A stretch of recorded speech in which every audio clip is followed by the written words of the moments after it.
Hello, ladies and gentlemen, and welcome to Frantic Nerdcast, episode 74. I am AJ. I am Brock. I'm Zach. And we are here to talk about you all the frantic fun things. And I stuffed that up hardcore, but let's just keep going. Well, it's not like we do stops and outtakes and retakes or anything. So Or reshoots. exactly. That's right. We keep it frantic here. How has everyone been on this lovely week? It's been good. It's been good. Decided on a little mini to paint. I've told you guys. I think we're going to keep this one a little secret. Let everyone just be mesmerised when it comes out.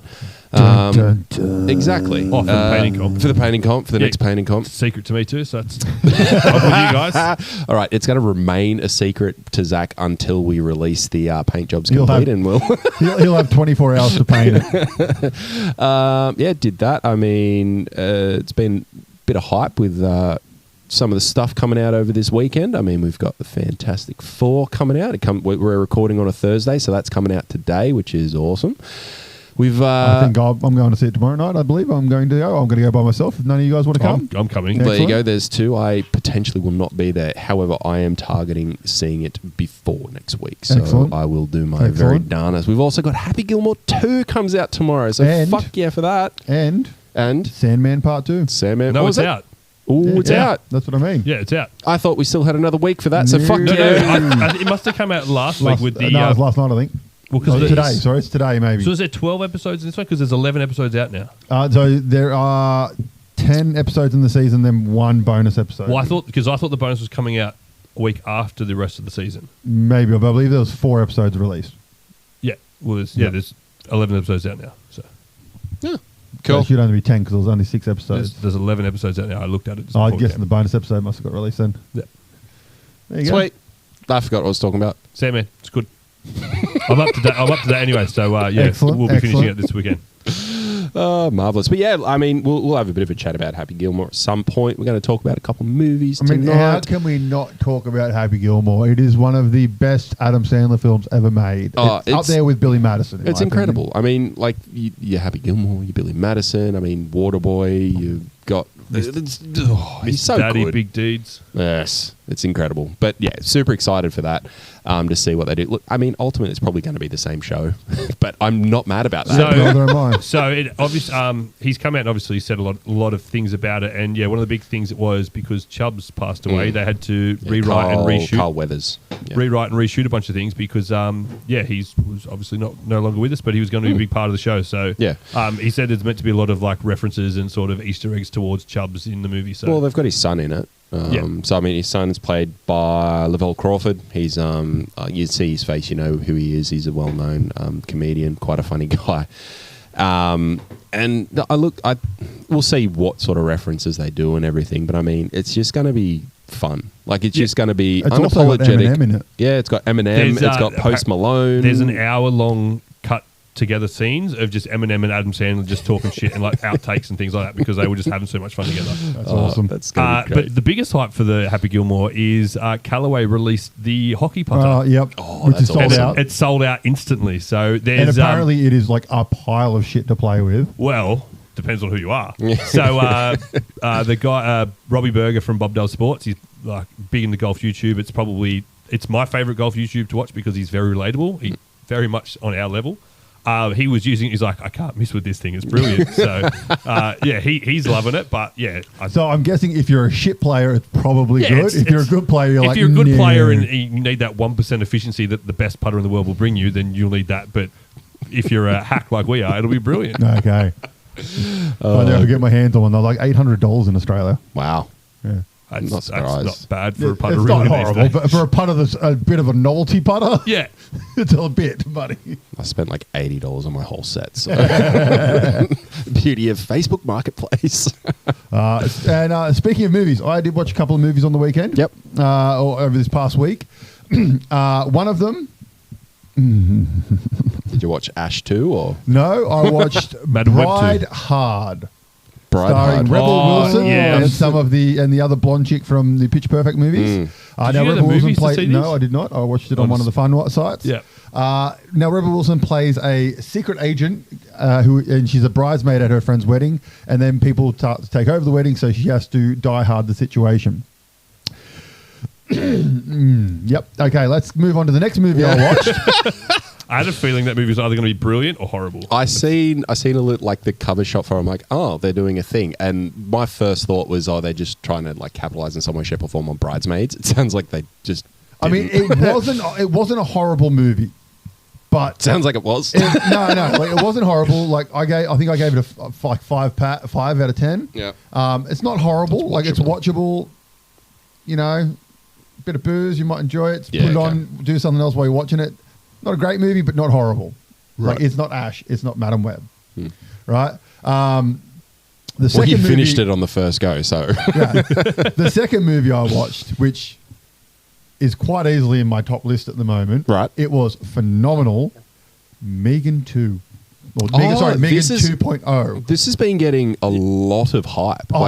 Yeah, but so also good. I think it was getting a lot of flack lately because it didn't perform like they thought it was going to perform. But no movie at the moment is performing how they're expecting it to. So good. Like Megan, the first Megan was a horror movie, right? And they've done the T2 thing here where they've gone, okay, we'll take the baddie from the first one, make her a goodie, and it's just it's an action movie now. Yeah, because they were saying that too. That so good.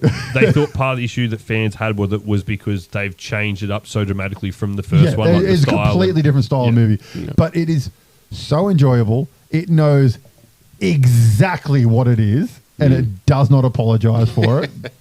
And it's just a good, fun time. And I thoroughly, thoroughly, thoroughly recommend it. Even if you haven't seen the first one, you don't need to. I remember watching the first one and not thinking too much about it. It wasn't the best horror movie ever. I think like it wasn't scary. It had a couple good moments. I think it, from memory, did it almost push like a bit of a comedic So it's element. This is essentially it's kind of gone the Evil Dead route. Okay. Right. So Evil Dead 1 was meant to be a horror movie, but came across as a black comedy. Yep. So Evil Dead 2. Sam Raimi's lent into it. It's a comedy with some horror elements. And then number 3 went, it's a fucking comedy. Right? And then that has been Evil Dead's legacy. Yep. It's a comedy series. Yep. And I feel like that's what they're going for this. Like it is. Because three's been greenlit, as far as I'm aware. Yep. So, I mean. Like it ends with there can be a sequel here, or if there's not, there's not. Sure. But it was an enjoyable movie. Okay. Highly recommend it. I have to go give it a look. I finished Mashley, Muscles and Magic. Just for one fact alone, you need to watch just season 2 because it's made by the theme is made by the same guys that did Dan season 1. Fuck, it's a slapper of a theme. Every time I'm just bouncing. What's their name? I know their name. I can't remember what it is though. I'd look at my iPad, but because I went on YouTube and like looked at some of their songs and they're fucking really cool dudes. This one, it comes on and I'm just fucking bopping. Like, fuck yeah, this is sick. But yeah, no, it's pretty good anime. If you want to listen to a band that it's very much like this sounds just like anime intros. Maximum the Hormone, they're amazing. They're like Creepy Nuts. Creepy Nuts. That's it.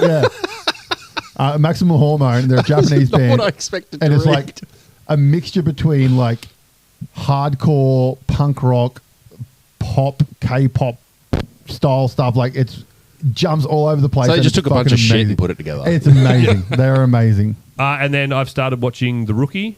Season 6 is out on Netflix. We watched the first 2 episodes. We rewatched the end of last season just so we could remember what's going on. And yeah, it's good. Enjoy it. I gave up on The Rookie. I stopped watching it. I think I got to the point where Channing Tatum's ex-wife they got engaged. Well, they're about to get married in this one. They're about to get married, yeah. So that was, I think, the last season he got his house shot up. That's happened a few times. Yeah. It's a bad house to be in. Luckily, he's a contractor and he can fix it for free. Yeah. I tried to get into it where not long after Riv was born, and we watched the first episode, I reckon, 6 times, and seen like 3 minutes of it. and then because we did that so many times, by the time we're actually able to sit down and watch something, we were on to whatever was next. Old Love that is his like CEO in the first season. She leaves for some reason. I can't remember. It was personal reason she left the show at the end of season 1. Short-haired chick? Yeah. Yep. She wasn't great. Like the chemistry he had with his new CEO, who's remained in the show since then, is a lot better. Yeah, the first season wasn't spectacular. Yeah, and I'm finding so many shows that literally find themselves like people need to sort of push through season 1 to get to season 2, and this is definitely one of those. Yeah, it's by no means is it top tier like must see TV, but it's enjoyable. It's watchable. The best episodes every season they do a camera episode. It's a body cam shot where it's it starts as like, it looks like a normal episode where it's all properly shot and stuff, and then as soon as they lock their body cam on, everything for that entire episode is either from a body cam or from a security camera. That'd be pretty cool. Your dash cam footage. So Stuff like cool. Yeah. So well done. But yeah, like I said, it's just your average sort of cop show with Nathan Fillion in it. So there's some good banter and stuff. But he's a bit more serious in this. He's not. Obviously, he still brings Nathan Fillion to it, but it's not as Nathan Fillion. It's not Castle. Yeah. Yeah. But yeah, it's quite good. I enjoy it. So I like if I rate it, it'd be like 7-pack. So like it's up there. Yeah, it's a good show. I just got bored of it. I think That's fair enough. I think I watched too much of it in a row. Pretty much. It's easy to do. Yeah. All right. What's on the agenda, lads? Well, I thought I had it up, but I don't. Well, so we sort of briefly mentioned about Fantastic Four. Do we want to talk about our expectations for it moving forward? Sure. Briefly. I hope it's good. Well, listen, so there's been I think the hype got a bit too much towards the end. Like the hype for the movie, because I think if you want to compare to Superman, which we watched the other week, like the hype around Superman, instantly as soon as they sort of announced Superman, the hype went up to 100 and it just sort of stayed there.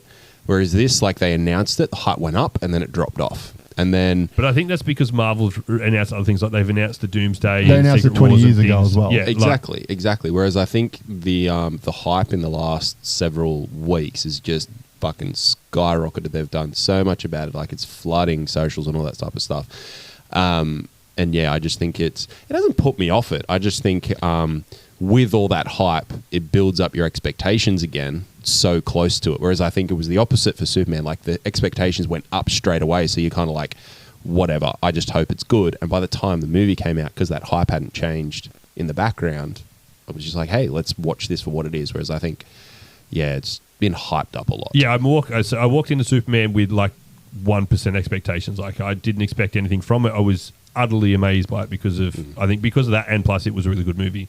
This I'm walking to with more expectations, but I think it's also because, correct me if I'm wrong, is there anything coming before this and Doomsday? Or is this the last one before Doomsday? Oh, that's a bloody good question. I can't remember now because Doomsday is series, next year. I think there might be a series, but I don't know how it connects in. Wonder Man? Yeah, Wonder Man, but that won't connect in. Yeah, that's like at the back. Out. That's in the back end of this year. I'm actually pretty keen for that. I don't think there is another movie. So, and this is why I think there will be more pressure on it. Is it needs to set up Doomsday in a way that creates hype for that as well. So that's the only reason why I think it might struggle is because of how it's going to set up the next big thing that's coming. Well, everything I've heard so far, I've heard the fact this is a fantastic standalone film. Well, that's good then. Like a lot of the reviews I've seen have said like a Marvel fan can watch this and be happy, and a person who's never watched a Marvel movie can watch this and be happy. Well, that's what you would expect the goal, I think, for most comic movies should be. My biggest thing is I just want it to be a good Fantastic Four movie. It looks like Brand New Day might come out just before it. Okay, because I think Doomsday was originally in July, but it got pushed back to. I didn't think it got pushed back that far. I thought it was like a month. Right. I thought it was like August, like late August. Whereas Brand New Day looks like it comes out in 31st of July. So, yeah, I just want it to be a good Fantastic Four movie, just because. I mean, we had the Roger Corman one, which you can't watch, but you can. Is that the unreleased one? Yeah, yeah. They posted those 4 actors got together for the premiere of this, so there was I think they've got cameos in it. Oh, do they? I think so. Oh, really? I think I read something That's about them having. Awesome. I'm sure I read something about them having cameos within the movie. Yeah, because they were at awesome. some press junket, and you see the comparison photo from them back in the day and then today. So you had that one. Then you had Fantastic Four, Rise of the Silver Surfer, Fan Four Stick, which we all will forget.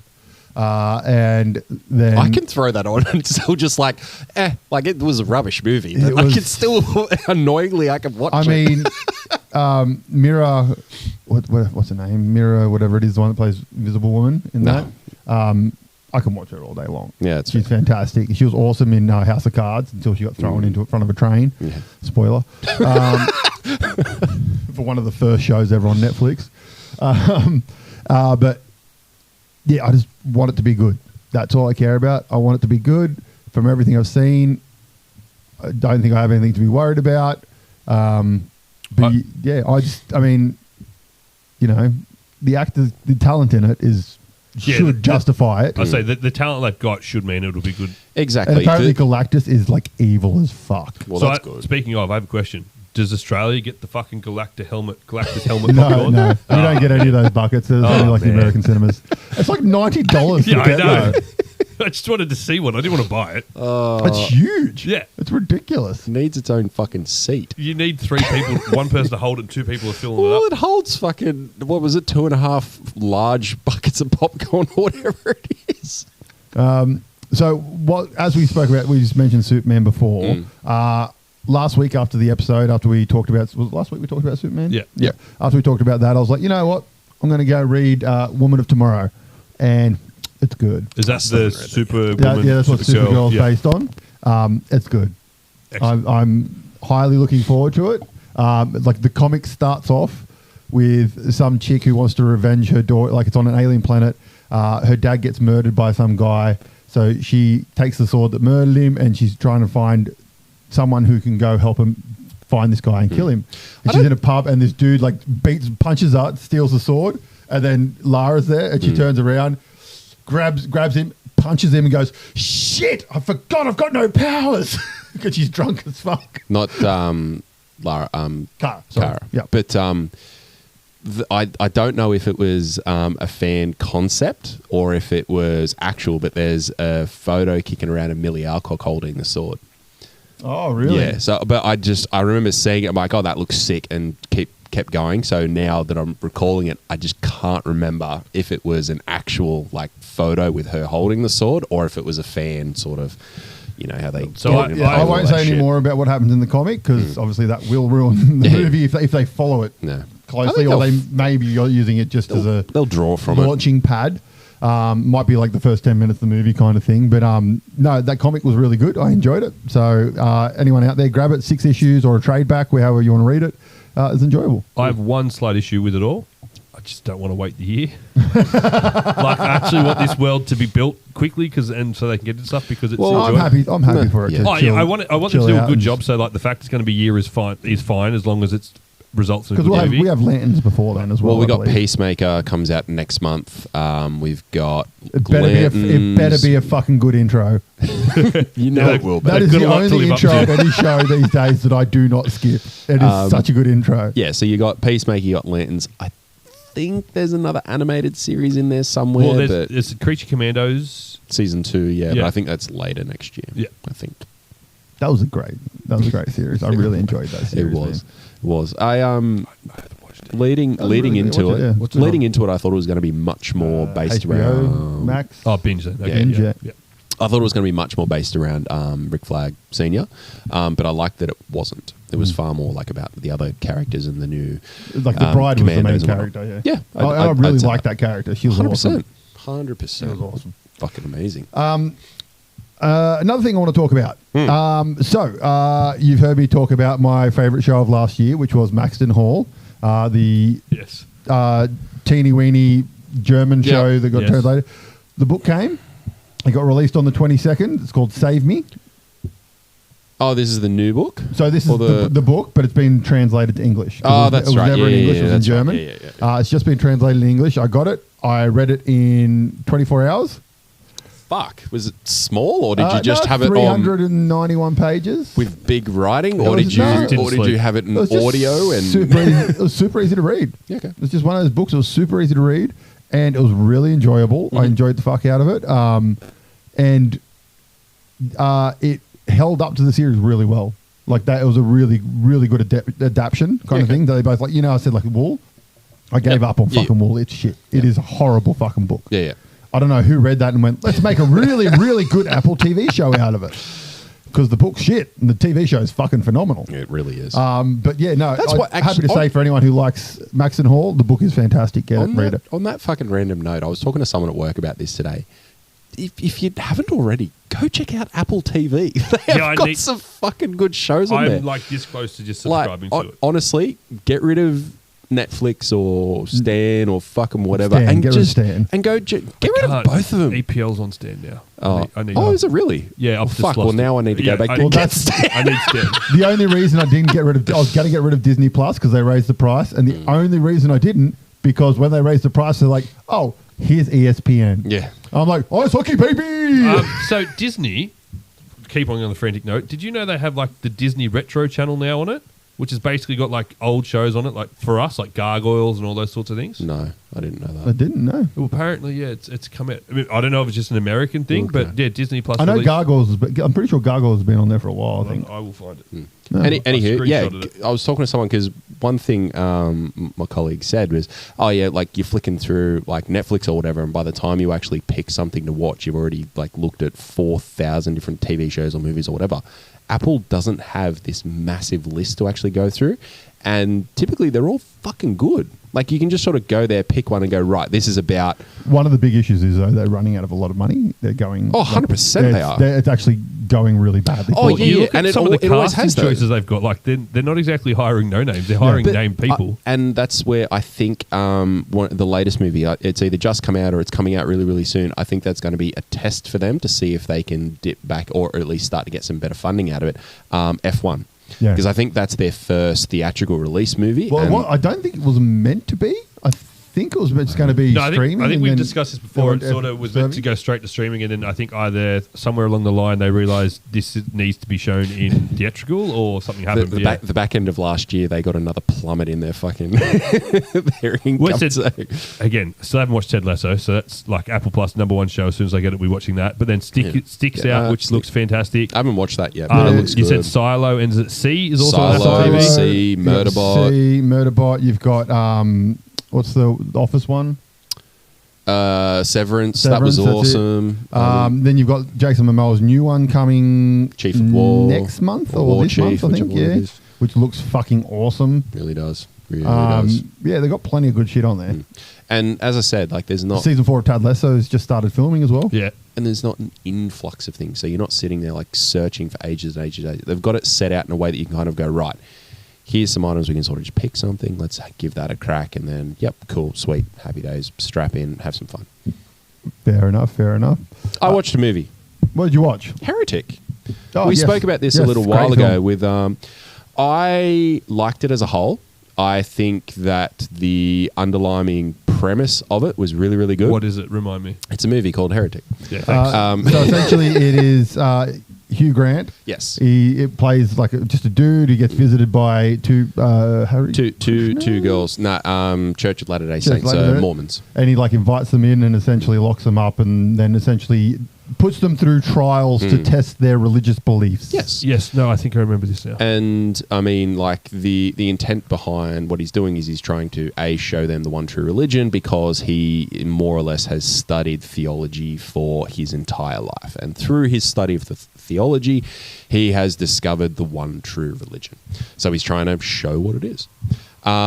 He plays good creepy in it, man. He did so well. it's good creepy. He was the best thing about the movie, Yeah. I thought. One thing is early on, like you have the girls, they're sort of wandering through town, a couple of things, just like nonsense, whatever's happening. And that was fine, just sort of builds and introduces the characters, shows what they're doing. And then they get to his house. And then the moment they get to his house, they sort of start to work on the that awkward, almost like cringe sort of on scene between the guy, two young girls, and how that's sort of going to like evolve and what's going to happen. And like straight away you're kind of like, what the fuck's going to happen? But I found that they got that almost like that edge of your seat anxiety of what's going to happen and that awkwardness, like they got that really quickly and they held on to it for way too long. Because by the time you're kind of like, oh, what's going to happen? What's going to happen? Like, this is awkward. Like, what's going on? And then you're just kind of like, well, nothing's happened. It's not awkward anymore. They're fucking friends now. It's kind of like, you know what I mean? Yeah. They just held onto it for too long. Well, I think one of Rather the big than- issues was it was heavily marketed as like a horror film. Yes, which it wasn't. And It it's was a thriller. not a horror thriller. It's not even a thriller in my No, opinion. kind- It's more a psychological thriller. Psychological thriller. I think one of the twists toward when they're like down in the dungeon type place, and so the two girls, they go to this back room. They have an awesome scene around like the comparison of board games to religion, like the big three and what those were, and that it's just a bunch of different versions or iterations of the games, and that comparison to religion. Religion is one thing. It's just different iterations of what people have seen and picked what they wanted to and ran with it, so to speak. Yeah, they get down and like he tries to. What's he trying to do? He tries to show them a miracle, and like lady sits down, eats a poisoned blueberry pie, dies in front of them. The two girls check. Yes, she's dead. They get distracted, run away from the woman. When they come back, she's differently positioned from where she was, and they freak out a little. Or one of the girls freaks out a little bit about that. But then Hugh comes back down. He's like, look, see, she came back alive and. Oh, sorry. She ran up behind him. That's right. The dead lady ran up behind him. And then Hugh grabs her, takes her out of the room and comes back. And then they're sort of he's arguing with the girls. And one of the girls is more or less saying, no, she didn't die. She had a near-death experience because this girl had a similar thing when she was younger, nearly drowned or something like that, whatever it was. Something like that. So yeah, comparing like the near-death experience, like, okay, that's a kind of cool concept, but I'm still pretty sure that lady died and we'll see how that gets resolved. And then Hugh just whips out a little fucking knife and cuts her throat. You're like, whoa, did not see that coming. I thought that was so fucking well done. It's like, no idea. I didn't see it coming and thought it was brilliant. But then the way that he sort of Hugh sort of twists his character a little bit in that he goes away from sort of being that awkward guy. He like just lays down next to the body now, just going, it's all right, dearie, like talking to the other girl. It's all right, dearie. She'll be back any moment now. Like, yeah, she's all good. Like just sort of hanging out. You like, he just sort of flipped it a little bit. Like, oh, that's creepy as fuck. But then uses a contraceptive thing in her arm as a sort of try and tell the other innocent girl, hey, this is the people trying to create control, and this is why she's not coming back to life. And you're like, okay, let's see where that's going. But no, it was good. It was really enjoyable. Really enjoyable. It's not what you think it's going to be, no. But it's still it's one of those movies you got to sit down and watch, though. They had an awesome scene, or like for the cinematography, where Hugh Grant's character, he's got like a model of his house and the dungeon space. And it does a top view of the model with the girl like running through it. Oh, yep. Yeah, and she's running through the model like on the they table. Showed that in the trailer from memory. Oh, probably. But yeah, they show that like top view running through the model. But then when she gets to the final door, you see her come into the room where the model is, and it just like does a quick transition shot like straight to her, like all one thing. That was fucking awesome. Yeah. That was really, really cool scene to do. One last thing I'll say. I didn't like the innocent, so to speak, quote unquote, innocent girl. I didn't like the way that her character flipped so quickly from fight or flight between the two. I thought it just wasn't natural.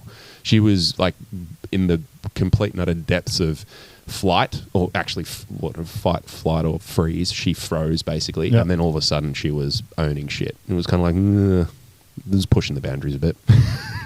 She couldn't do that. Fair enough. She couldn't do that. She was fucked. But yeah, go check it out. Yeah. I definitely waffled longer than I expected. Netflix? I did not watch it on Netflix. No, Prime. It was Prime. It's on Prime, yeah. Good movie, enjoyable, watch it. Yeah, what else we got? So we got a viewer question. Okay. We got a viewer question. This is a viewer question for me to host and you two to answer, because the viewer even said, Zach, you'll be pointless at this. Hey, just for that alone, I want to hear your input. So Sam, my mate, got in touch and wanted to know your two takes on comic books, mainly Marvel and DC, and like certain aspects that one might do better than the other. So not necessarily is Marvel better than DC, but does DC do one-shots better? Does Marvel, have like sort of better character development or something like that? Just your general takes on certain aspects you enjoy from each sort of set. I did actually see this, and I took notes. Well, my first opinion on the whole thing is, my first one is DC 100%, in my opinion, does crossovers better.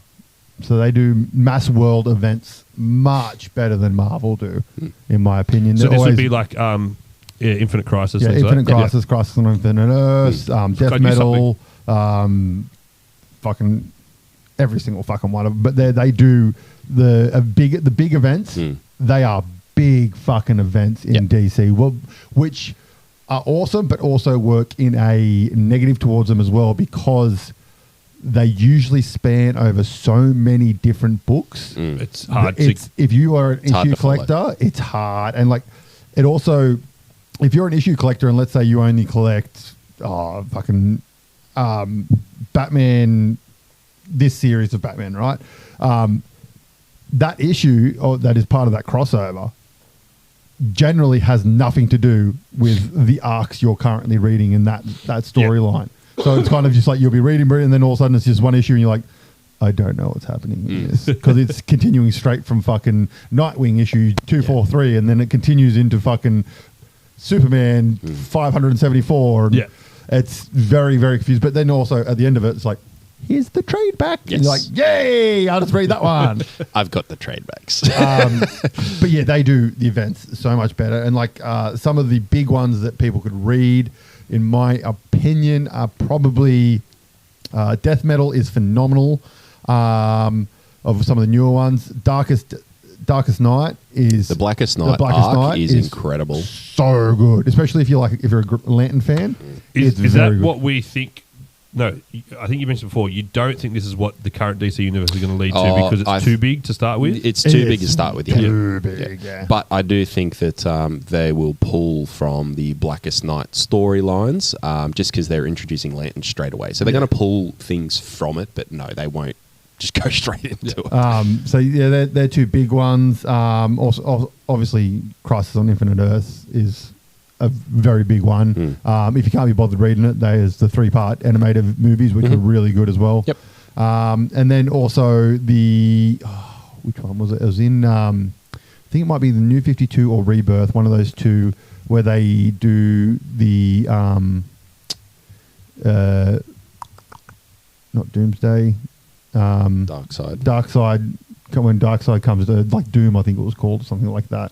I'm not sure. And it's like when the Justice League first get together. Okay. I can't remember which one it was. I think it might have been Rebirth, maybe. Sure. But yeah, that was pretty cool. So +1 and for also Flashpoint. Obviously. Flashpoint. That's the only one I really knew about. So +1 for DC for multi-hero events. I was kind of going to say, I mean, like, if you want to talk, because you said just with the comics, didn't you? Yeah, mainly the comics, yeah. Yeah, because I think one thing that we've spoken about previously is about like the comics and their adaptions, because I think Marvel does live action better, DC does animation better. I think that's straight off the bat pretty simple. 100%. But we'll see what James Gunn does to see if he brings in front of that one as well. I think DC does a better rogue gallery. I think that it's like I am a little more leaning towards Batman from that perspective. It's more extensive, but I think it's able to span not just from the big events, but also to the smaller events. Yeah. Whereas I think, I don't know, Marvel seems to pull at the same threads. It's probably a good way to put it, in my opinion. In terms of like a lot of like say Spider-Man's villains and Spider-Man's got ultimately he's got the Sinister Six. That's like one of the bigger ones, and I feel that a lot of the times it sort of draws back to those. If I could be wrong, I haven't read as much Marvel, I will be honest there. But yeah, I find that the bad guys within DC is more extensive. So you've got more options to pull from. From someone again that hasn't read comics and only coming at it from like live action adaptions, Darkseid, although it was portrayed poorly in Justice League, Darkseid just seemed a lot more interesting than Thanos from the start.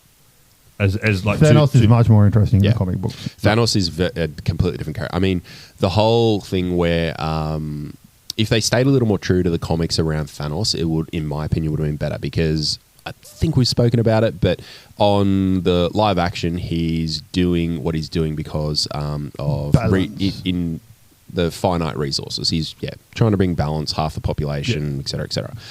Whereas in the comics, he's trying to get laid. Yeah, trying to get laid. He's trying to get in with Lady Death. Yep.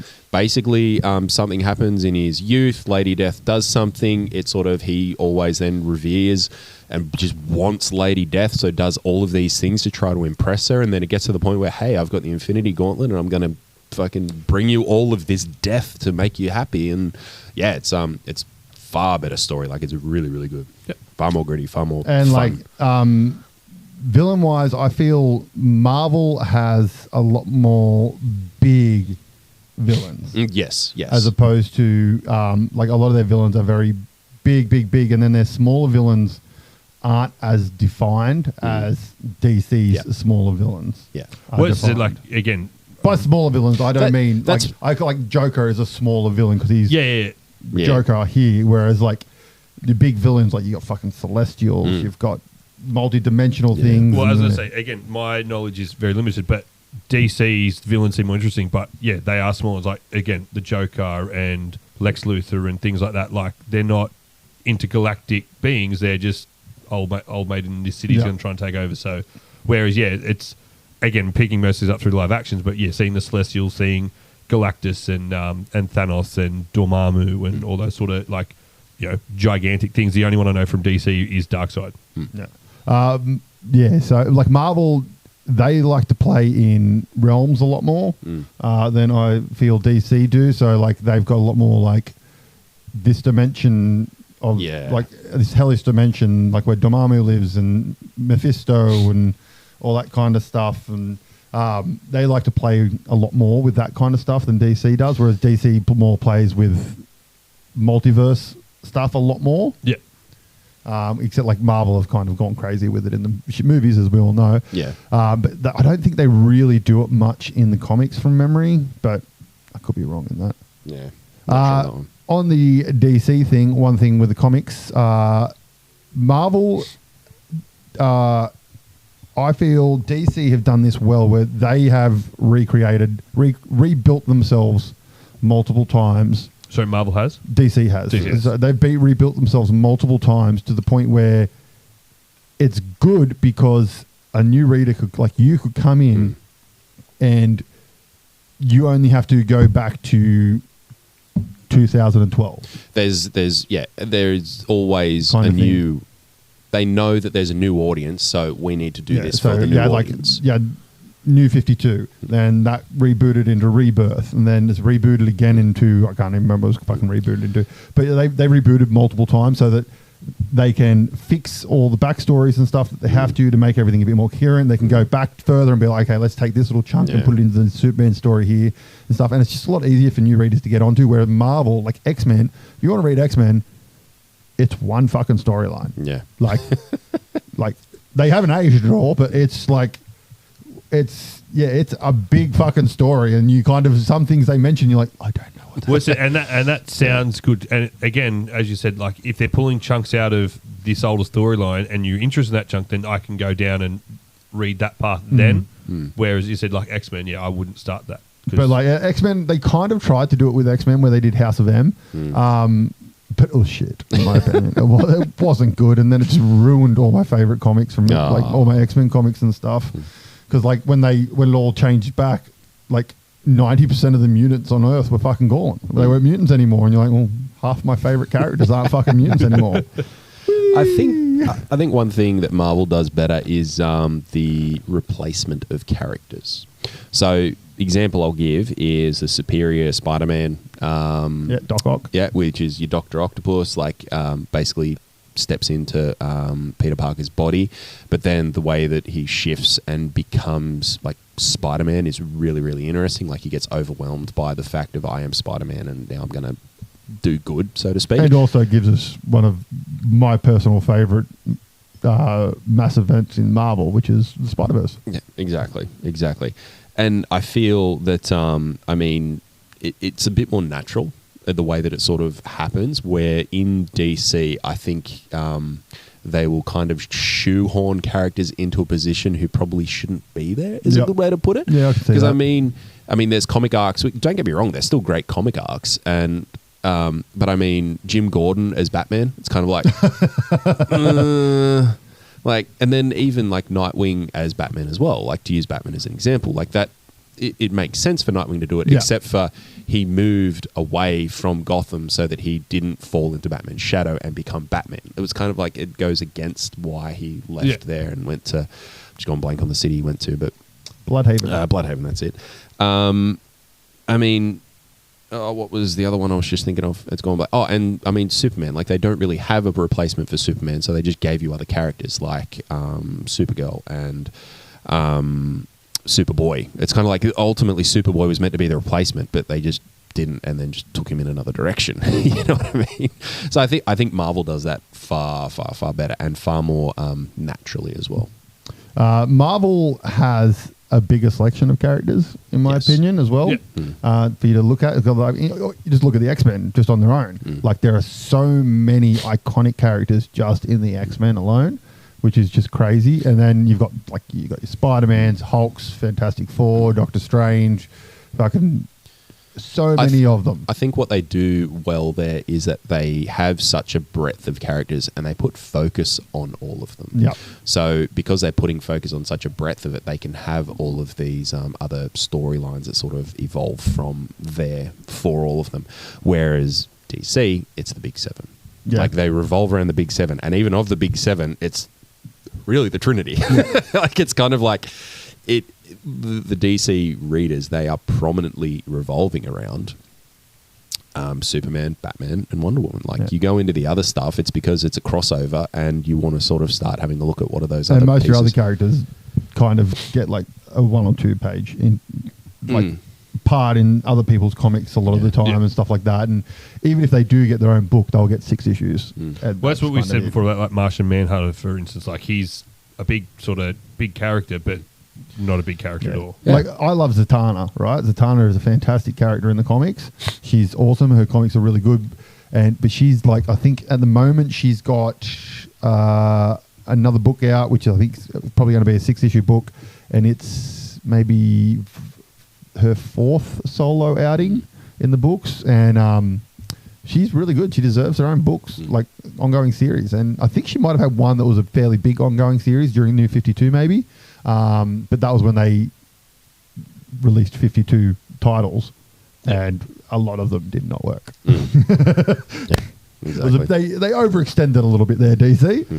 Whereas Marvel, like, they've got so many fucking titles, and it's any flavor you kind of want, they've got a book for, really. Well, and that's another thing, actually, that I was looking into, because you get a lot of things called imprints, which are like, you've got DC, right?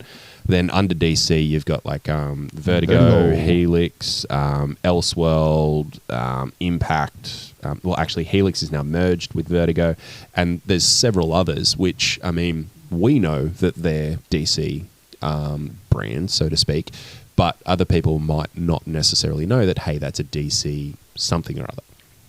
Whereas essentially, Vertigo was made to release the more adult content-oriented comics. It was basically a way to get it so that they didn't issue them with the CAA or CCA or whatever it was over in the States. And whereas Marvel, they have more imprints, but you wouldn't know, because they're Marvel this, Marvel that, Marvel something. They've actually got that Marvel tie to no matter what sort of thing that they're doing. That all comes down to Stan Lee, man. That dude was a marketing fucking genius. Yes, he really was. There a couple of things to pull through, because, I mean, a couple of things to pull from there where some do better than the other, but I mean, at the crux of it, both are doing fantastic comics. Well, that's it. For me, I prefer DC purely because Batman is within the DC world, and that's the only reason why. But I mean, some of my favorite comics are within Marvel. I mean, Old Man Logan, which we spoke about, Superior Spider-Man that I mentioned before, it's an incredible storyline. Like, there are some amazing storylines, but I just get drawn back to Batman and his arcs and his stories. I've always been a massive X-Men fan. I love me some X-Men. I have since I watched the cartoon the first time ever. We know that's just because of Rogue. First crush. Anyone who listens to this show weekly knows that Rogue was my first crush, man. But I loved the new X-Men, which came out a while back now, and I think it got to issue 50. I think sorry. No, this is ages ago. I think you're talking about the animation. I think I was the extension of the 97 18 cartoon. or 19 when I started collecting them. So that would be how old am I now? 40. About 30 years ago. So yeah, a long time ago. Great books. All the characters in it introduced were brand new mutants, which was fantastic. So you weren't tied to like, oh, Wolverine's going to get all the screen time kind of thing. It was they were great books. White Queen was the principal essentially, and yeah, they were really, really enjoyable. And I think I was always more Marvel back in my heyday until I kind of discovered the dark and grittiness of DC. Well, and that's actually the last point I'll make. DC definitely does dark and gritty better than Marvel. Well, as I say, with my very limited opinion, I would have said the same thing. But DC normally does that dark and grittier style a lot better than Marvel. Marvel's a bit more colourful, for want of a better word. Yeah. Whereas DC is that darker, bleaker thing. But I would have said before this too, like, both are fantastic from the very limited introductions I've had to. Definitely. But usually, if you're going to pick if you're going to go down the DC or Marvel route, it's more basically based on what character you want to follow. Pretty much, yep. Yeah. And so, like, I would go down DC because of Batman. Like, there wouldn't be a second thought to go down to a Marvel thing. But having watched a lot of the Marvel content that's out, I still think DC is by far my favourite character. But I think there's been a bit more from Marvel that has interested me on a wider sort of stage. And I think that's because of some of the bigger level events or characters sort of that we've seen in them. In all honesty, if I were to pick a company and say, like, okay, you're only allowed to read books from this company, I'd probably pick Image. I knew you would. I Over actually kind of Marvel had that. and I DC. said, is there another, a side note was, is there another comic company that you would recommend as doing something better than these two? The main reason I'd pick Image is because pretty much every title that comes out of there is... like the writer's like, I've got the balls to do this kind of thing, because there's no rules for them essentially, because it is creator-owned content. So it's, if the book doesn't sell, it's the creator's fault kind of thing. So it's just like, well, I'm just not going to stop writing it kind of thing. But like, I mean, they have Spawn. It's essentially a fucking demon version of Batman, really, and it's just fucking amazing. Todd McFarlane, awesome. And then you got like Invincible. There's so many good books that come out from them, and all of them are really, really good. And then the other studio who's kicking butt at the moment is Boom. Boom are really, really good. They got Buffy, they got Power Rangers, they've got the kids one that I always rave about. Something's killing the kids. They got some really, really good shit coming out. They got the Dune books, which are actually really good too. Oh, they do the Dune books. Yeah, House of Harkonnen. There's like 4 different series. I've heard you talk about that. They're really, really good. But I mean, Marvel and DC, if I was going to pick one out of Marvel and DC, I'd probably end up with DC, just because they got my girl Harley. Harley trumps Rogue? Harley trumps Rogue, sorry. Sorry, Rogue. She's only ever had like 2 limited series, maybe 3, because one of them was with Gambit. And whereas Harley hit the ground fucking running. Oh, yeah. She's on volume 4 or 5 of her books. And I'm not a massive fan of the current volume. It's not as good as previous ones, but her solo shit's fucking tops, man. Well, you've sold Alana on Harley Quinn because she wants to steal your books to read them. So No. I want to see Harley get introduced to the Absolute world. The Absolute run of I'd comics. be very interesting what they would do with her. Fucking love to see Very that. interested. Like seeing what they did with Black Mask in the first issue, and then seeing the first run, and seeing what they did with like the Mr. Freeze component, and even like how they're doing some of the other ones, like Harvey Dent, Selena, Killer Croc, and all that. Like seeing how they're doing them. Are these awesome. getting their own Absolute series, or being brought into like the Batman Absolute? I mean how they'll bring it in, because like Absolute's kind of it's another one. I found out it's one of their imprints, so it's actually its own thing within or external, but within DC type. They are definitely building a world with like Scott Snyder. He's running that ship, so to speak, across all the different issues. Look, for now, they look to be focusing on the big 7. I think they'll just sort of stick with that and see how they go. I can't see them doing other ones. So if she gets brought in, it'd more be as the villain in a Batman story. I don't even think it it'd be the villain, to be because honest. she's not a villain anymore. She hasn't been a villain for a long time. She does bad shit, but she hasn't been a villain for a long time. She's kind of on the edge. And then like Poison Ivy she doesn't consider herself a villain.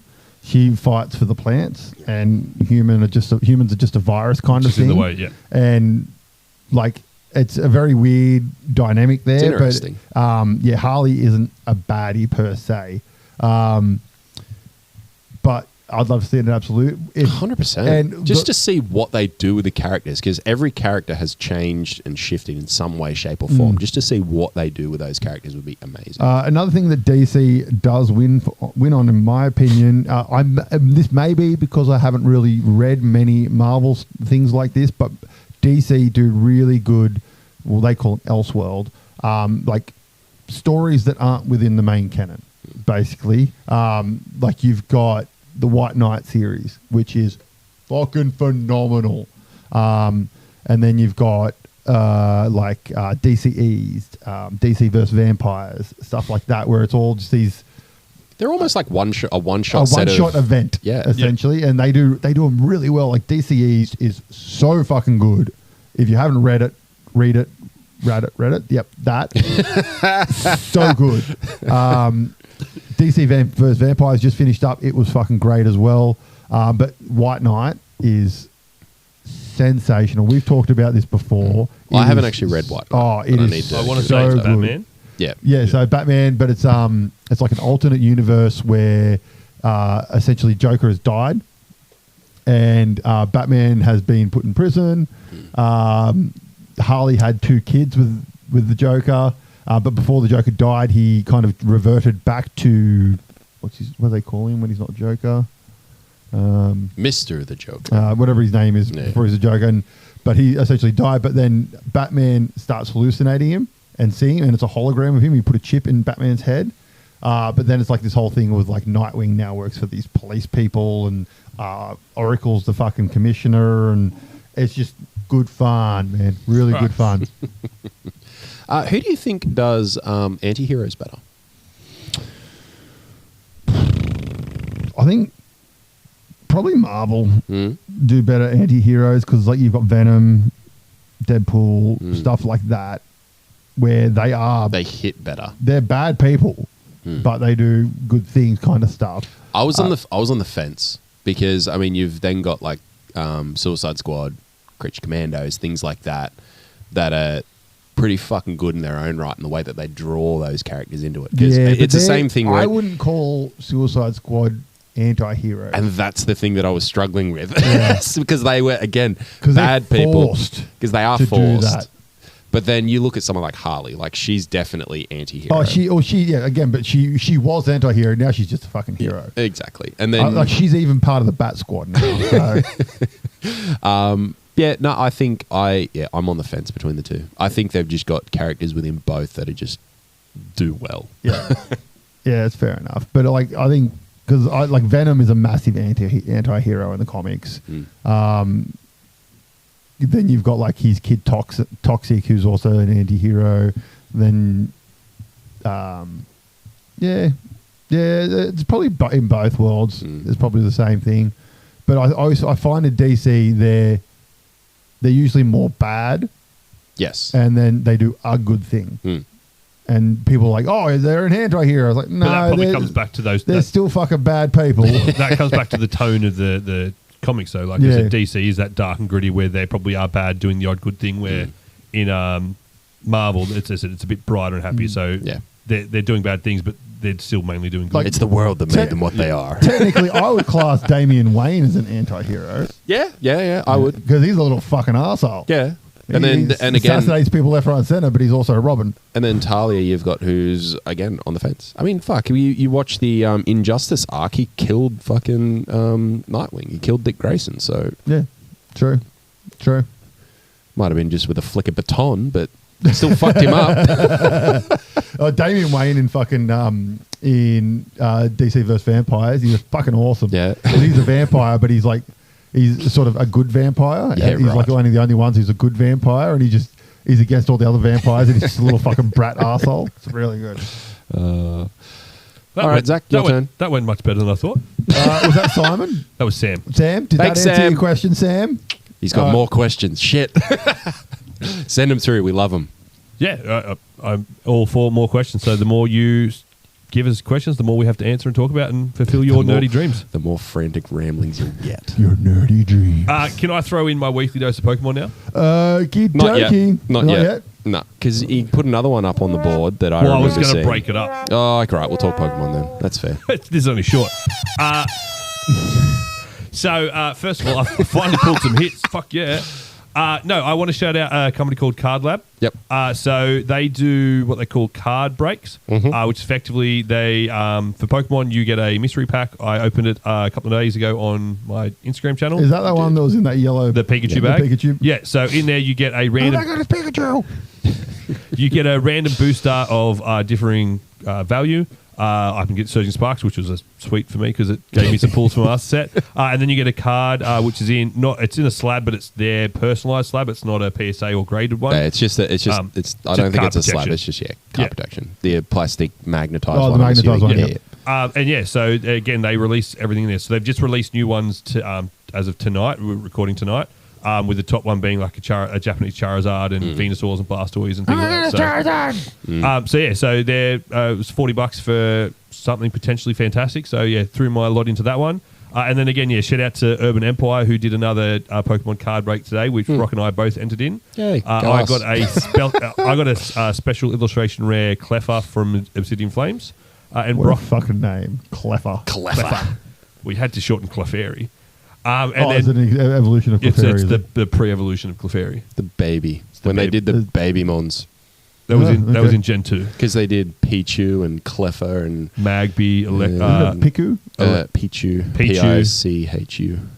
Pichu, Elekid, Magby, Cleffa, Igglybuff. They were all in Gen 2. So Brock got a pretty sick-looking card. He got the Blaziken that looks like he's playing soccer in my eyes. So Blaziken. The kicking chicken. Fuck, they're struggling for names. They are. That was Gen 3, man. Now they're up to Garbodor and Trubbish.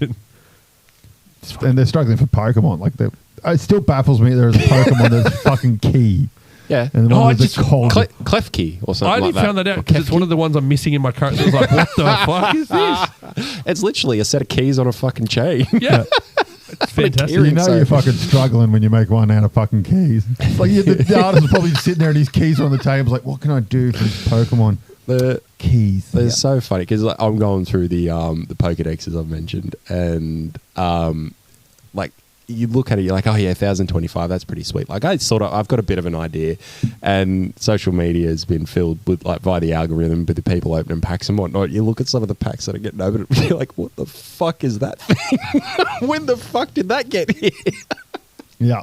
But yeah, it's check out Card Lab and check out Urban Empire Collectibles if you're, especially in Australia, looking for those things. Card Lab does all sorts of, they both do all sorts of other collectible cards too, like the Tops ones and all your sporting cards and things like that. So yeah, check them out and give them some love. Awesome. Now, as we said, we do not have our graded cards come back yet. No, probably another 2 weeks, I reckon. Yeah, so they would have them now. So I imagine they'll be getting graded as we speak, kind of situation. I thought I saw mine being graded with the wrong company. Different company. The timing just lined up perfect. It was like, that's my fucking card. They have it by now. That could be them. No, it's not. Wrong company. You got very excited, didn't you? It was a 9.5, that card. I know. I was fucking thrilled. I don't think you're going to get that. I think Zach was already spending the money. I'm going to sell it. It's not that much. So when we get them, we will be opening them on an episode. Yes. And we'll you guys can guess down below what you think what we got, and we'll do like the whole hide the fucking thing with our fingers and all that kind of shit. It will make it exciting for you. Definitely. And then the other news coming up for Gundam card game. Now we've been talking about Gundam card game a lot on this show in the last couple of episodes. If you haven't already, check out the playthrough of Brock and AJ on the YouTube channel. Yeah, and there'll be another one coming up with Brock versus Zach in the next couple of days. Marvelous. I've improved. It is a fantastic game, guys. It's such a good game. But me and Brock both have a booster box coming. They are in the mail as we speak. They are in Australia Post's hot little hands. Yep. So which means they could take anywhere from a day to 5 years. Yes. Knowing Australia Post. But they will be here soon. They haven't been too bad lately. So I will be doing an unboxing video. The whole thing? Not the whole thing. So I'll be keeping 5 packs unopened. So six packs. Sealed. 6. Are you getting 36 in the pack? No, I think it's 24. 24. And so Pokemon does 36. Me and Brock will be then doing a sealed game where we open the packets and play the game. Yep. So that will be coming up in the near future for your viewing pleasure. The challenge for both of us is going to be retaining those packets. Yeah. Because as we were talking before, like during the week, like because it's coming very, very soon, we both said that it wouldn't surprise if either one of us sort of just starts going and just keeps opening and then goes, oh, yeah, right, we're done, man. Just one more pack, man. Just give me one more pack. Shit, we've opened them all. We were going to do a thing, weren't we? I Just can one more. see it happening. I can stop any time, guys. I've been pretty good with that. I said I've got all my packs currently in a mystery bag, so I'm just pulling 2 out when I record the videos, and when I'm not recording, I don't open them because I know one time I do open a pack not on video, I'll pull the fucking secret rare or whatever it is, and I'll ruin it for myself. Exactly. Well, I've been seeing a lot of people have been opening early boxes and stuff like that on Facebook and stuff, and you get probably like 6 decent cards or 7 different decent cards in a booster pack. I think it was like two alts, 2 So rares, these and then predetermined, like. Are you not guaranteed? what card you get. No, but are you guaranteed to get 2 rares, two this? Yeah, I think so. There's X amount within a booster box. Yeah, because I said like Pokemon, it does seem to be a lot more in like some. Obviously, you're sort of guaranteed to get something, but yeah, like some are a lot better hit like hit percentages than other They boxes. don't care. They've just got a license to print fucking money at the moment. I think Pokemon, it's similar if you get a booster box. They've got like a pretty fairly standard hit rate. But when you go to things like ETBs and your tins and like your other things that are sort of like the reduced pack amounts, I think those are just highly random. Yeah. Hence the reason you get so many people purchasing ETBs and whatnot and opening 9 packs and getting nothing, and then the next bloke gets a fucking hit in every single pack. So, but I could be wrong. Let us know. I have an ETB on the way. Of course you do. What'd you get? Of course you do. A Stellar Crown, only because it's basically just for the Bulbasaur, because it's the one. I don't see a lot of Stellar Crown out in the shops anymore. And There's fuck all out there. it's basically the only ETB that's at a reasonable price still. So What's reasonable? It was 120 up from 99. Ooh. So I went into Good Games a point after they released Black Bolt, and they are selling it for 200. Yeah, the shelf is still full, and that's been out for what, a week and a half or something. It just makes me so fucking angry that they're allowed to do that. Yeah. Arkhaven though, go check out Arkhaven because they've got the Black Bolt and White Flare for 130, I think it was, which is a massive difference for an ETB. I don't mind that 120 to 130 it mark. It used to be $60. Yeah.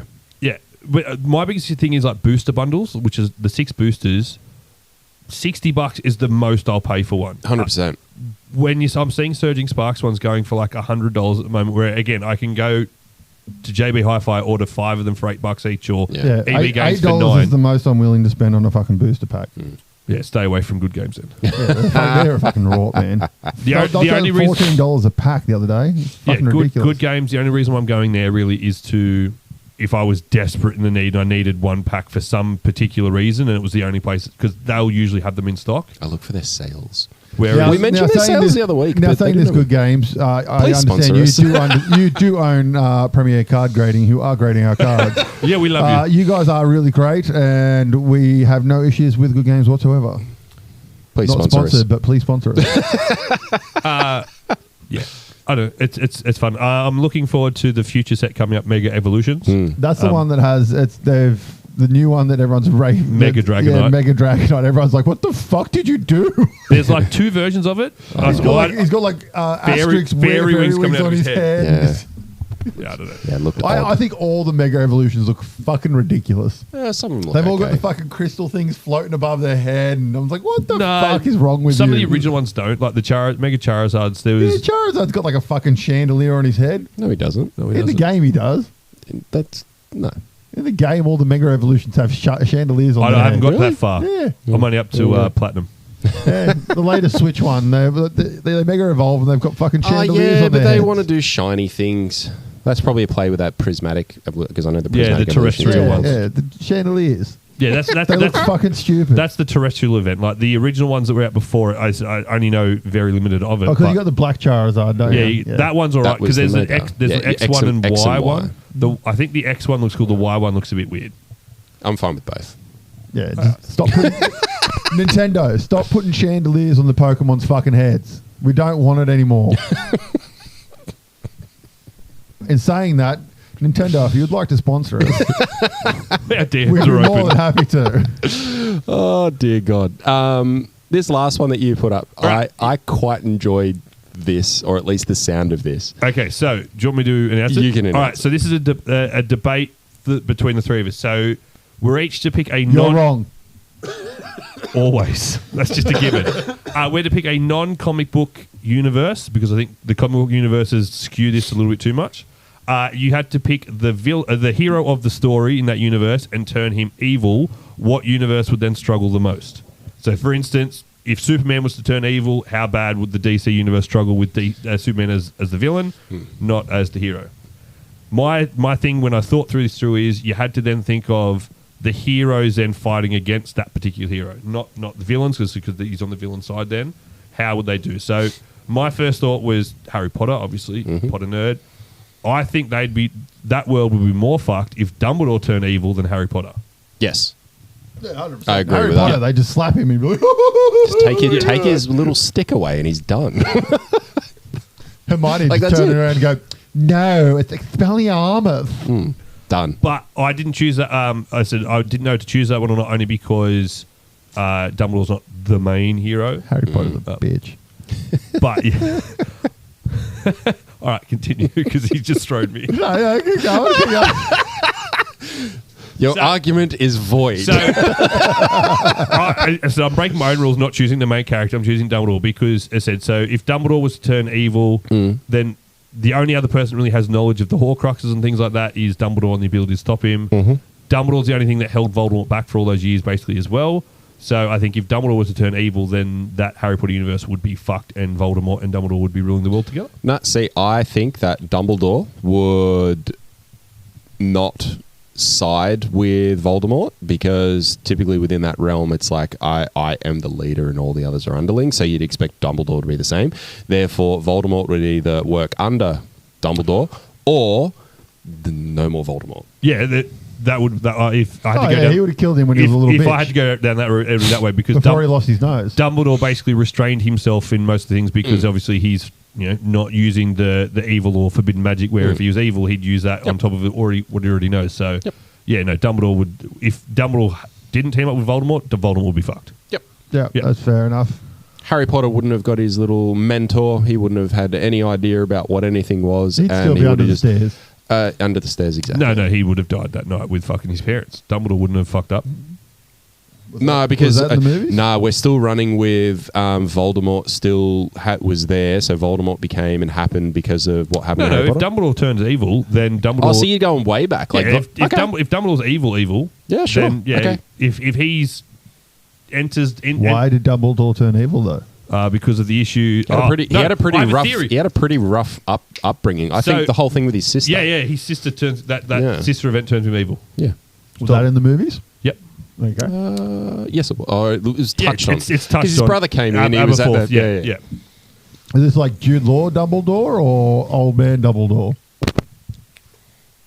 He would have turned evil before Jude Law Dumbledore. Old man Dumbledore the second. The second, yes.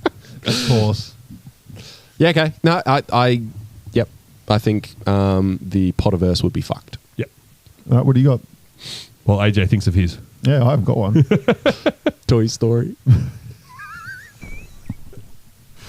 I've heard this theory before. Have you? I I've haven't. heard a I theory haven't. about this before, I haven't but heard yes. this theory before. Woody as the bad toy in No, essence. I've heard a story like if the toys were like took over the world, blah, blah, blah. No, yeah. so not so much if the toys took over the world, but more so if Woody was an evil toy. He's more or less portraying Andy as being an evil person. So all the other toys like hide from Andy all the time. So he's like this kid who's always forever getting toys from his mum, and like he's just that spoilt kid always getting toys. Like literally going down a full like gaslight round. So he's not really taking over the world. He's just destroying this kid's innocence. Destroying this kid's innocence, which obviously has knock-on effects for the kid who, I don't know, becomes he takes over the world or some shit. Yeah. Exactly.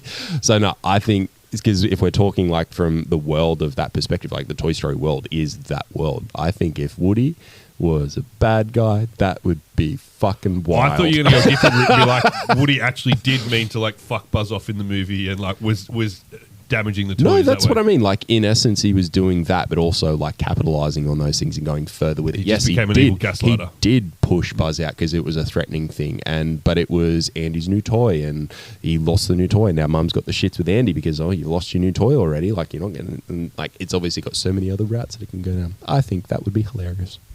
I like it. I like it a lot. I think Not where I thought you were going to go, but I think that would work fantastically. It would be great on screen, wouldn't it? Yeah. All right. Mine is simply put, I honestly couldn't think of another one, and it's John Wick. yeah, that's fair. That's Like, very fair. If John Wick turned bad, we're fucked. The dude will single-handedly wipe out anyone he wants. He's fucking invincible. I disagree. I'm going to disagree because if he was bad, Imagine the army of dogs he'd have. no, but that exactly. problem is- if he was bad, I don't think the events would have happened to him, so he wouldn't have gone on his rampage. So it would have been actually. But maybe he Yeah, never but turned good. he would have then eventually taken over the head of the table and things like that. Yeah, If he's evil, he's power. You think he's power hungry? Then he wants Yeah, he wants yeah, elevation. okay, yep. He takes Yeah. over never, the head he of the never table got and into the relationship in Yeah, the first no, place, which okay. made him retire. Yep, so yep, he yep. just kept going and kept killing, and he took over. Yeah, okay. And he's just fucks people up left, right, and center. No one can stop him. Like Except for Woody. He's Oh, Woody was his childhood toy. Oh my god! John Wick was Andy. We've made a new universe. We've made a new evil John Wick. John is Story. Actually, Andy from Toy Story. Which means, by that, I win.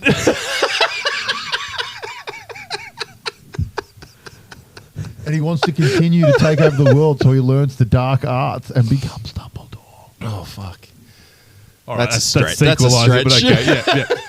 All right, so let's throw a few others. So what? I'll pose some hypotheticals. What hero or what good guy would have to turn bad in Lord of the Rings for it to be completely fucked up? Gandalf. We seen what Sauron was able to do. I think Gandalf was like more powerful. Well, I mean- but I mean, yeah, If it wasn't for Aragorn, yeah, They that's a wouldn't good have call. won. Actually, they wouldn't have won. But I mean, yeah, Gandalf sort of. Yeah, I don't know. Yeah, that's a good call. because Aragorn's the only reason that the humans unite, so they would never have won that battle even with Gandalf. So like the whole movie would have ended with Sauron winning. But are you I putting think that it's. down to, I think it's a little. you putting that down to his abilities or just his bloodline? His bloodline. Yeah, so He's the last of the kings kind of thing. So like he's the reason the humans come together. He's the reason the ghost army's there. Like he is the reason that final battle is won. yeah. Whether like yes, Frodo and all that get the ring and stuff and put it in. Oh, you know, But- Frodo wouldn't be my choice to turn evil to ruin that story. But even then, like without Aragorn, like Frodo and that potentially may never have been chosen. Yeah. For I the think, ring. yeah, but I think that also ties into Gandalf because if Gandalf was pulling strings as he does, he would have pulled certain strings. I mean, he could have just got the fucking birds in the first place. Exactly. But I mean, which never would have got. So are you fucking trying to 11 say that hours of Gandalf really movies. was evil from the start He because he didn't get the was. birds? ooh. Yeah, Gandalf the Grey was evil. Gandalf the White. He got shit done. He got Yeah. shit done. Exactly. If Gandalf the White was there, he would have got the bird straight away. Be like, just hop on the back of the eagle. I'll fucking take you there, bro. I also had another live action that I forgot about, but I just seen it. Ethan Hunt, Mission Impossible. Oh yeah, fuck yeah. Him, 100% him agree as with the that. bad guy. Yeah. He solved all of those little missions to get the fucking weapon of mass destruction. I mean, He's got a fucking in fairness to catalogue those of weapons movies- of mass destruction. But in fairness to those movies, the last movie only happens because of the events, because of all the shit he does in the previous movies. Oh, yeah, but that's all of therefore them. he technically is the villain of the last Yeah, movie. that's true. So just change the last movie that he takes it and goes, here, mine, rather than If he uses one of those earlier on, the last movie doesn't work. So Yeah. Yeah. Fair enough. Sorry, I just wrote that in. Yeah. That's good. I like these debates. They're fun. What was the question again? Did I answer it? I answered it, didn't I? Yeah, you answered with John Wick. Yeah. No, that new one you just asked. Mine was just Lord of the Rings. Oh, the Lord of the Rings question. Yeah. I answered it. Yeah. I'm trying to think of another universe that's got a spin-off that's not a comic book and Star Trek. Star Wars. Who would be the one in Star Wars? I would have loved to have seen that because they've already spoken about it quite a lot, and I would love to have actually seen it eventuate. Jar Jar Binks.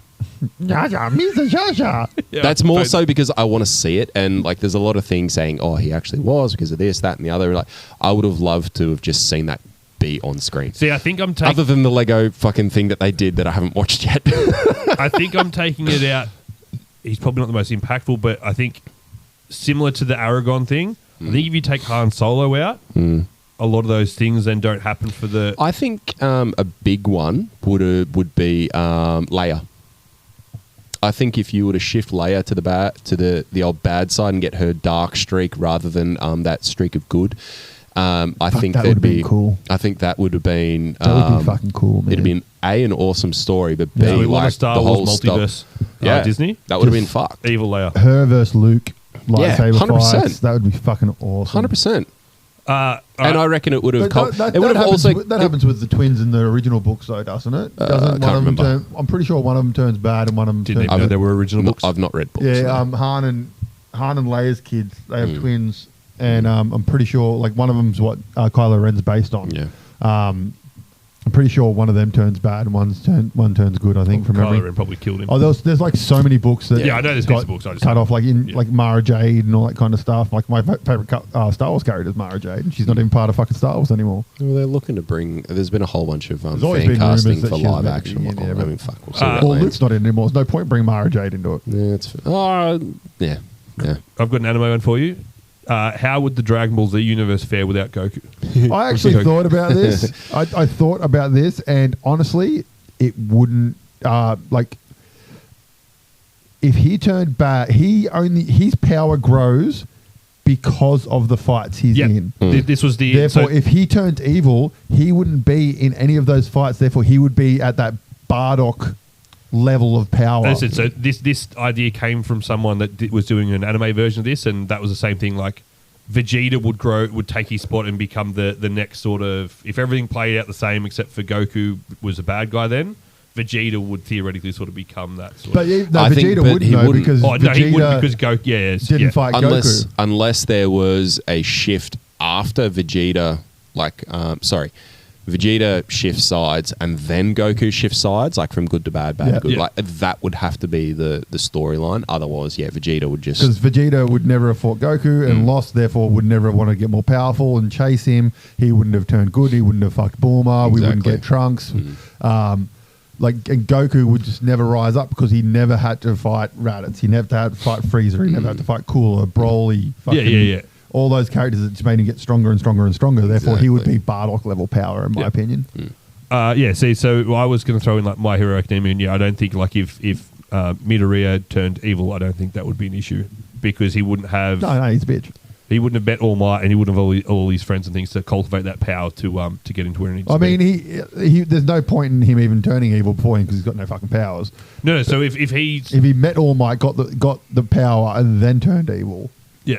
So if they did sort of thing what they did with Byakugo, where they captured Byakugo and try to flip him, Yeah. if they did that to Midoriya, I don't think it would be as bad because then the All for One is rebelling against One for All. Yeah. And so without that rebellion against same thing as the Goku, without that rebellious nature to it, it doesn't develop and grow into what it I becomes. think that's most animes. You'd probably say the same thing with most of the characters. I mean, one of the worlds that would be fucked it would be One Punch.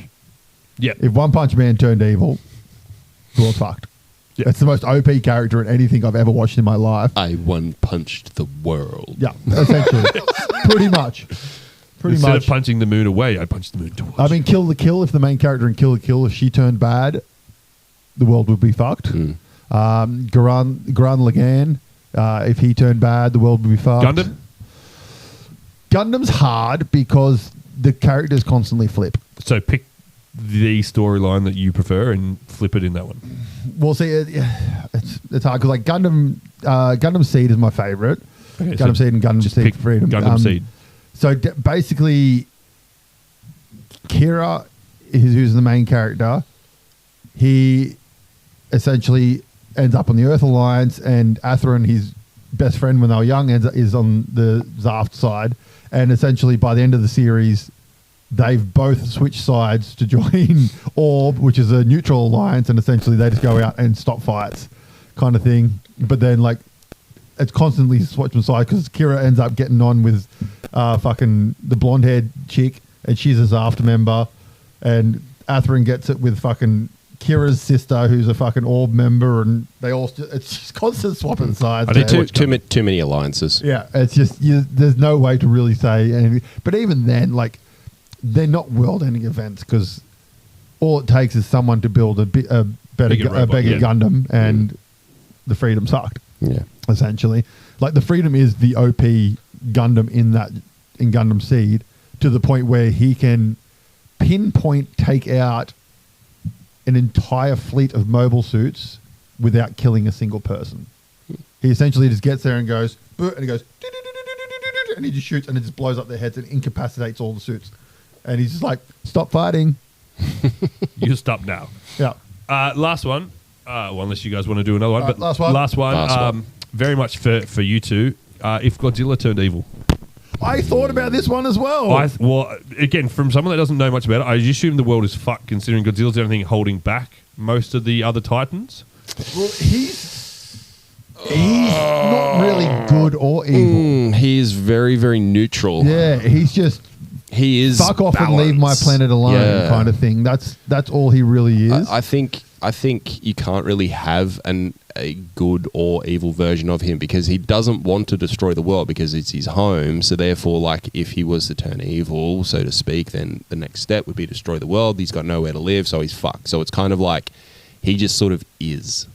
That's the best way to put it, in my opinion. Enough. Yeah, because like I guess in my interpretation would be like him just destroying humanity, I guess. Yeah. Well, I mean, you can watch. I think he's around long enough to see that happen anyway, so he's happy to chill. He's the baddie in the anime.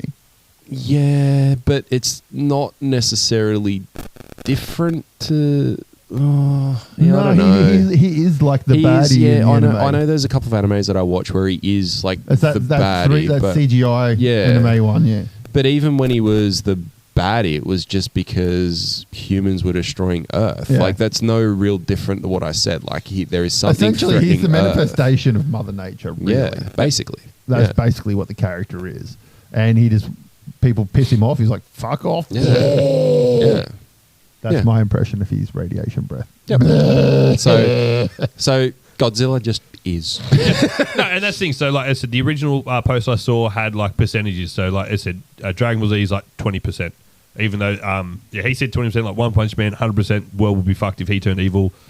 Hero Academia, 0%, like because of all those sort of factors we've sort of talked about before. But yeah, that was good debate. That was cool. two good discussions in one podcast. Look at that go. Toy Story wins.